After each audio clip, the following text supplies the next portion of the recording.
மாகாணங்களுக்கு நில நிர்வாகத்தில் எந்த அதிகாரமும் இல்லை என்று இலங்கை உச்சநீதிமன்றம் தீர்ப்பு வழங்கியுள்ளது.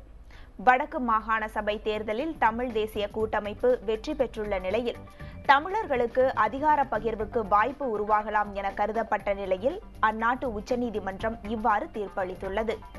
அதிபர் தலைமையிலான அரசுக்கே முழுமையான நில அதிகாரம் இருப்பதாகவும் தெரிவித்துள்ளது. அந்நாட்டு தலைமை நீதிபதி மோஹான் பிரீஸ் உட்பட 3 நீதிபதிகள் அடங்கிய குழுவினர் இந்த தீர்ப்பை வழங்கியுள்ளனர்.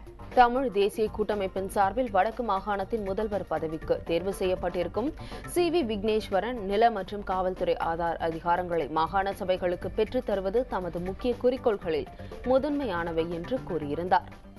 வடக்கு பகுதியில் ஆயிரக்கணக்கான ஏக்கர் நிலங்களை இலங்கை அரசு ராணுவத்தின் தேவைகளுக்காக ஏற்கனவே கையகப்படுத்தியுள்ளது. அப்பகுதியில் வசித்து வந்த தமிழர்கள் அங்கிருந்து கட்டாயப்படுத்தி வெளியேற்றப்பட்டிருப்பதாக ஐநா மனித உரிமைகள் ஆணைய தலைவர் நவநீதம் பிள்ளையும் தனது அறிக்கையில் குறிப்பிட்டிருந்தார். இந்நிலையில் நில நிர்வாக உரிமை மாகாணங்களுக்கு கிடையாது என்று தீர்ப்பு வழங்கப்பட்டிருப்பதால் தமிழர்களின் நிலங்களை மீட்பதில் புதிய சிக்கல் உருவாகியுள்ளது.